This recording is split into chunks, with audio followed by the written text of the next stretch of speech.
One of the things we want to do here today is to really focus on ways that we can continue and grow that partnership, strengthen the relationship as we work to counter the financing of terrorism. The American Assistant Secretary of the Treasury for Security and Intelligence arrived in Mogadishu Thursday. Brian Nelson flew from Nairobi, where he wrapped up meetings with Kenyan officials.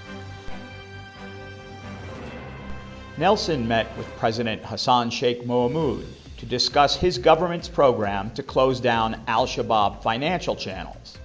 The Hiral Institute estimates that the militant group collects $15 million a month through taxes and extortion.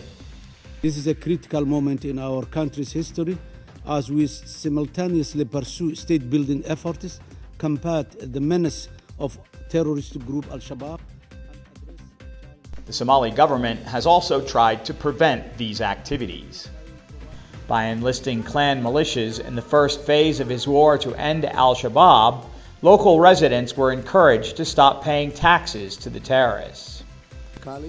Nelson is likely to take a close look at how Somali investigators check for mobile transfers and bank deposits that are suspicious. He will also provide whatever intelligence that he can on funds flowing to bad hands. Nelson previously met with the Somali president when Hassan Sheikh visited Washington in June. The American official will also want information on the recent shakeup in the Somali finance ministry and how the anti-corruption drive may have affected that situation.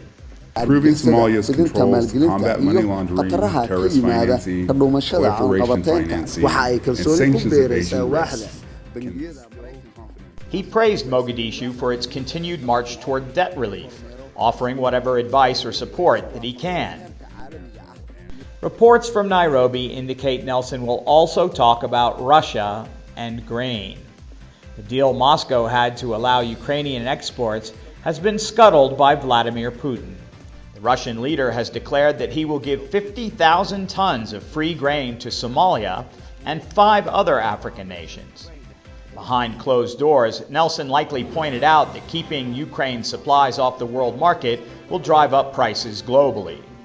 In his press conference, he pledged that the U.S. Treasury Department would do everything it can to help keep channels open so that Somalia can acquire the food resources it needs.